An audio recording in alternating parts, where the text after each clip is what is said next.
ஊர்கூடியில் தெருவில் தனியாக ஒரு குடிசையில் வசித்து கொண்டிருக்கும் ஒரு பெண்ணை பார்த்து ஊர் மக்கள் கூடி, நீ ஏன் தனியாக வசித்து கொண்டிருக்கிறாய்? குடும்பம் என்றால் அப்படித்தான் இருக்கும், நல்லதும் இருக்கும் கெட்டதும் இருக்கும். ஏன் நீ தனியாக வந்து இருக்கிறாய் என்று கேட்டார்கள். அதற்கு அவள் கூறினாள், குடும்பம் என்றால் நல்லதும் இருக்கும் கெட்டதும் இருக்கும். ஆனால் கெட்டவைகளையே நல்லது என்று கூறும் அவனிடம் வாழ்வதை விட தன் நிழலோடே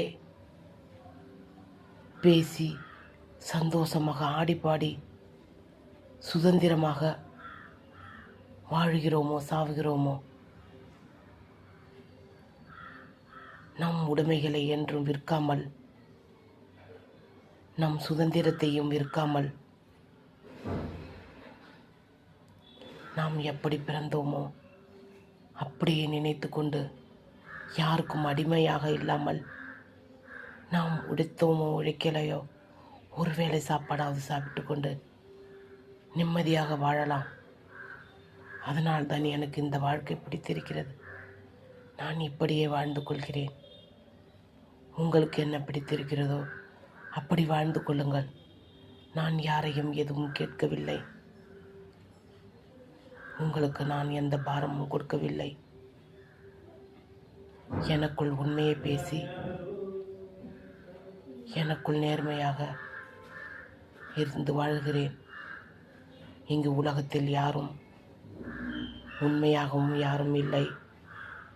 நியாயமானவர்களை நியாயமாக நடத்தவும் இங்கு யாரும் தெரியவில்லை. அதனால் எனக்கு நானே நேர்மையாகவும் மற்ற உயிர்களுக்கு அன்பையும் பாசத்தையும் காட்டி பரிசு யாரும் கொடுக்க வேண்டாம். பேசி துன்புறுத்தாத மக்களின் மத்தியில் இல்லாமல் தனியாகவே நான் வாழ்ந்து கொண்டிருக்கிறேன். இது எனக்கு ரொம்ப பிடித்திருக்கிறது. அதனால்தான் நான் இந்த ஊர் கூடி கடைசியில் தனியாக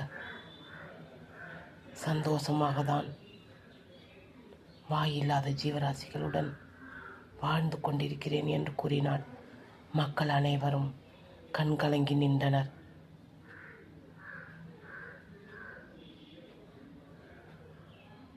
அதேபோல் எத்தனையோ மக்கள் நாட்டில் வாழ்ந்து கொண்டிருக்கின்றனர்.